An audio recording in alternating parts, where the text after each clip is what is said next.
What is up, guys? I do hope you're well. My name is Mark, and today we're looking at some more r/entitled people.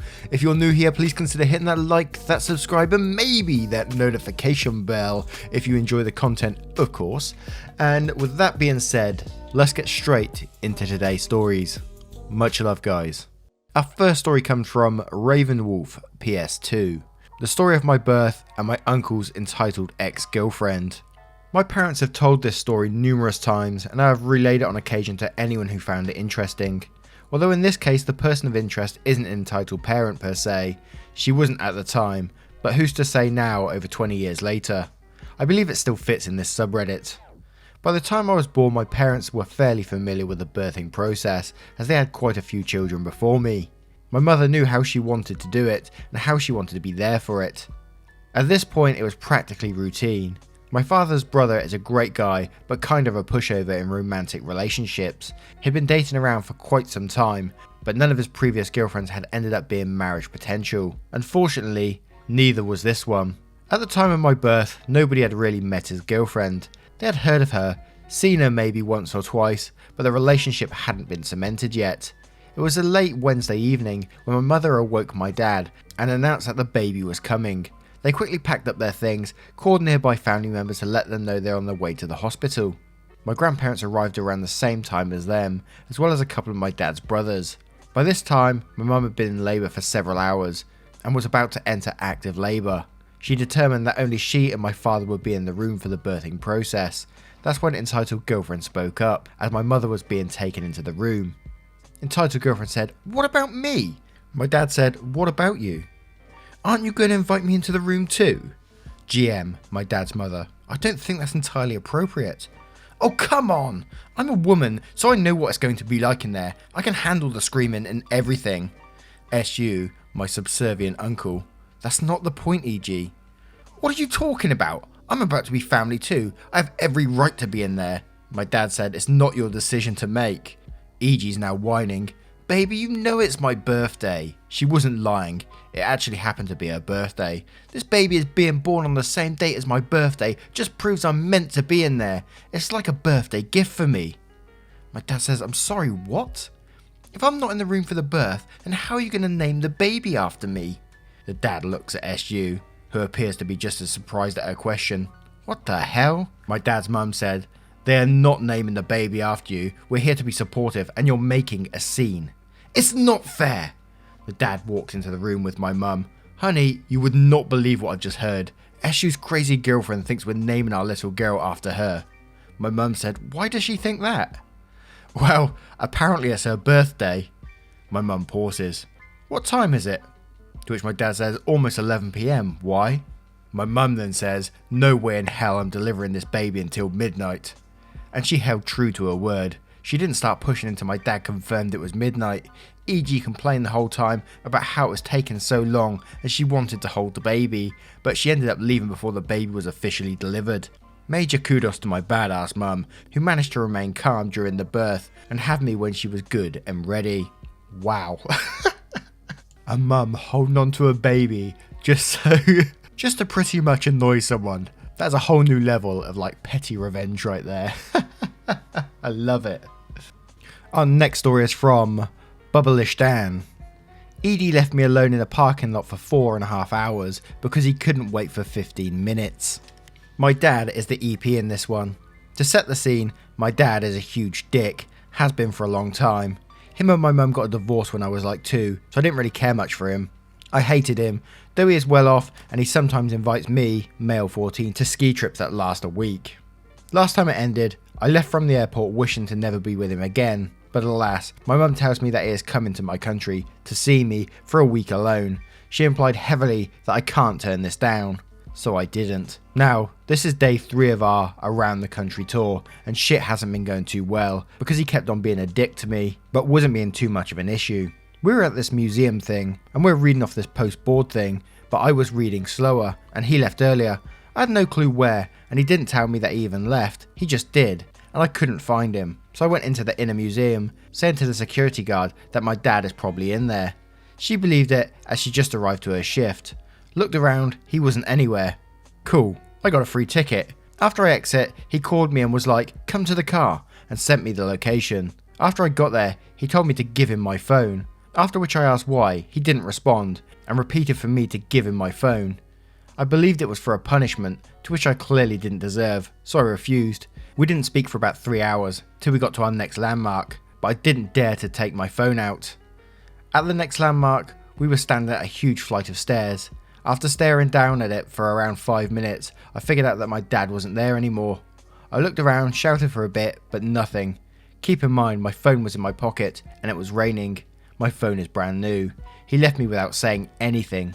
I started searching for him in the rain, ran through a muddy forest, through different parts of everything. No sign of him. This is 1 hour after he left. He calls me, tells me he's in the car, and to come here. He sent the location. I got there in 15 minutes, and nothing. Empty. He is gone. I went to a nearby cafe, stood outside for 2 hours. I tried calling him several times. Nothing. I tried calling Mum. She was 4 hours away by car. The cafe asked me what was wrong, and after I told them, they let me wait around for a bit more. Half an hour later, they were like, "Dude, eat. We offered you for free." They refused letting me pay. I had €10. Anyways, they told me they would get the police involved because I am a minor and they don't want responsibility. I told them to wait a bit more. So anyways, after being left for around 4 hours, the police showed up. I told them everything and I told my dad that they came. Now he responded. I find later, while I was stressing out over this, alone, miserable in the rain, he was having lunch at a fancy restaurant. The police refused to let me stay at the cafe and took me to the station. My dad came after half an hour, told the police some BS about me using my phone, although keep in mind it was raining, brand new phone. The police forced me to give my phone to him. Didn't talk to him till the end of the trip, 4 days later. Something's screaming abuse at me here. But yeah, your mum forcing you to do that, it'd be really interesting to know your mum's thoughts on why she thinks it's appropriate for you to visit this guy when he clearly can't care for you properly. Wow. Our next story is from Saturn Girl. Linda gets a new puppy and kills my dog. Obviously with this one, if you're highly sensitive to these sort of subjects, this might not be for you. Hello again readers. Sorry I've been away for a while. Father's Day had a bit of bad news for the family. Dad hurt his back pretty bad while he was working on his garden, and doctors had him restricted to home and rest so he can recover. At best, he should be better by the end of the summer, so it's going to be a long road to recovery. He's been pretty depressed being cooped up in his house with a back pain, so we've been trying to cheer him up as best as we can. But on with the stories you've come here for, and I know everyone has been asking for the story of the divorce of Linda, but that's the end of my tales. You're going to need more of the body of the stories before we can jump in the end. Good things come to those who wait, and based on the title of this story, this could add fuel to the fire for those readers who have learned to hate Linda as I do. Our cast for today's stories: me, your narrator, Dad, my dad, GMA, my grandma, my paternal grandparents were living with us at this time too, Linda, the Linda, Linus, Linda's puppy, Max, beautiful bonky boy. When I was about 8 years old, our family was given 2 puppies from a litter a neighbourhood's dog had burst. They were mixed breed mutt pups, and the owner said he couldn't really sell them, so they gave them away to families that were willing to adopt them. I got a chocolate brown girl puppy, and my sister got a white male puppy with a gold stripe down his back. Now my little brown girl sadly died when she was hit by a car when she got loose and ran out into the street. But my sister cheered me up when she said her puppy, named Max, would be shared between us. Max looked like a white Labrador plus golden retriever mix. I think the litter mother was a lab. He had the body, head and coat of a lab, but his muzzle and golden patch on his back and longer hair on his tail, which looked like a golden retriever.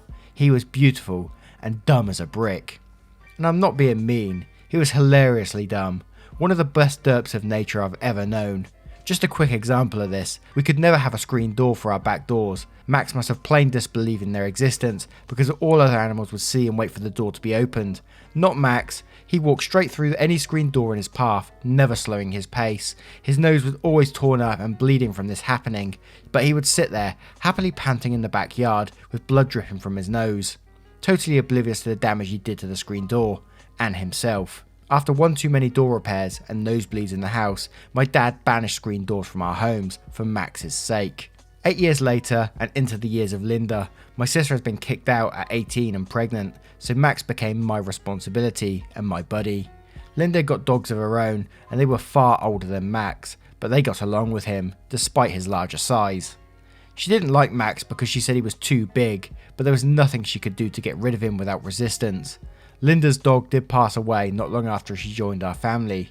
I did feel for her when her dogs died. I love dogs regardless, and I pitied her, but it didn't take her long to go out and get a new puppy, a Cairn Terrier, that she named Linus. Yes, he was named after the Peanuts character. I don't know if that's Linus or Linus, sorry.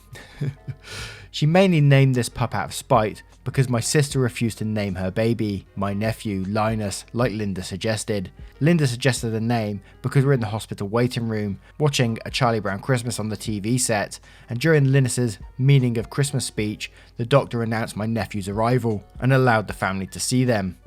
Thank goodness my sister stood her ground and refused to name my nephew Linus.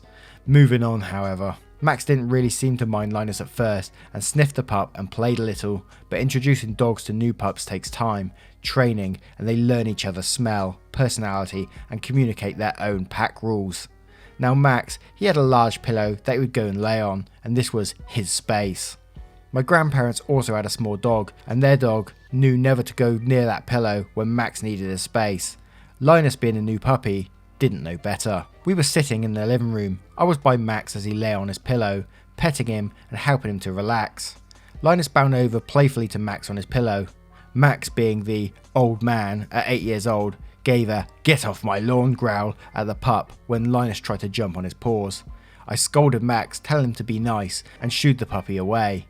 Linus hopped away at first but bounded back again, jumping on the pillow to try and get Max's tail.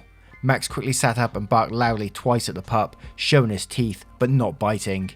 The pup shrieked and yelled away, running for Linda. I scolded Max and calmed him down again. I said, "Come on Max, he's just a baby, you gotta be patient. We'll go for a walk after dinner." Linda storms in, hugging Linus. "That dog attacked Linus!" "What? No, Max was..." "Shut up, I heard it. He hurt Linus. I heard Linus crying after he barked like a beast." I said Linus tried to get into Max's space. Max just barked to scare Linus. He didn't bite. "That monster is too old and dangerous. He'll kill Linus." I was hugging Max around the neck. "No, he was just getting Linus away from his pillow. Max didn't hurt him." Linda kept screaming about how dangerous Max was until my dad and grandma came in and calmed things down. After dinner, I took Max for a walk like we always did in the evenings, except winters. Aside from trying to chase down his sworn enemies, any and all squirrels, he was just happy and prancing as he walked down to the park, played and rolled in the grass, and then headed home once the mosquitoes started to swarm. I went to school the next morning after making sure Max had food and water and giving him a loving pat before I left. 7 AM to 3 PM. School is out and I head home. I walk up to the front door. Max didn't come to greet me. I walk to look in the backyard. Max isn't there. I go to my room. Max isn't there.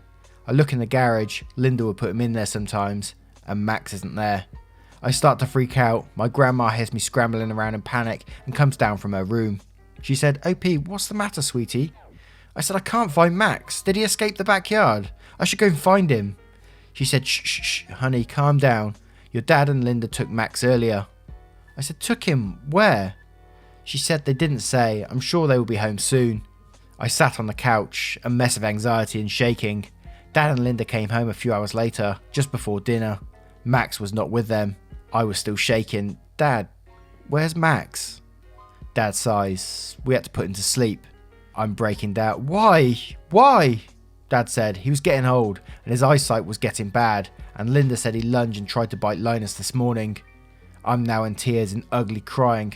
That can't be true. Max would never. Well, he did. He tried to bite Linus. I saw it. Dad said his eyesight was going bad. It's probably why he would bite. He didn't see it was Linus. I said Max was only 8 years old. He was healthy. He was able to see squirrels. Linda then says, "Well, it's done. Get over it. At least now we'll have some more room without a big dumb dog like that in the house anymore."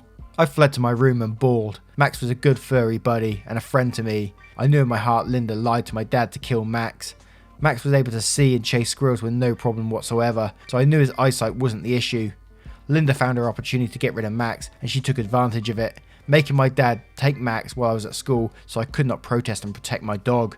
And the biggest insult to injury? Linda got a second puppy shortly after she murdered Max, another Cairn Terrier pup she named Rufus. And you know how dogs tend to take after their owners? Is there such a thing as an entitled dog? Linus and Rufus were like little attack carpet sharks that would do her bidding. Hard to say there were dogs I didn't like, but I didn't like those two. These were also the two dogs whose ground dog training Linda prioritised over my dad's heart attack. Sorry if I brought tears to anyone's eyes with this story, just writing out this memory made me cry as well. Max deserved better and should have been able to live a full life. Don't let the entitled get away with crimes against our furry friends. Don't let what happened to Max happen to any other beloved Papa Butters. Much love, friends. Wow, man. There's a lot more to this story as well. There's some other stories she's posted about this entitled person and around her family and the stuff she's going through, which I'll leave a link in the description below if you want to read further of her stories, because reading that I can imagine you're jumping on it. Why didn't the dad do this? Why didn't she do that? And if you read the stories, it'll give you a more fuller understanding as well. Anyway guys, I hope you enjoyed these entitled people stories. I hope you're staying safe out there in this crazy world that it is right now. If you'd like more entitled people stories, why not click that subscribe button, that like button especially, as it will massively help me out. And thank you for being here once again. It's truly, truly appreciated. And I will see you in the next one. Much love, guys.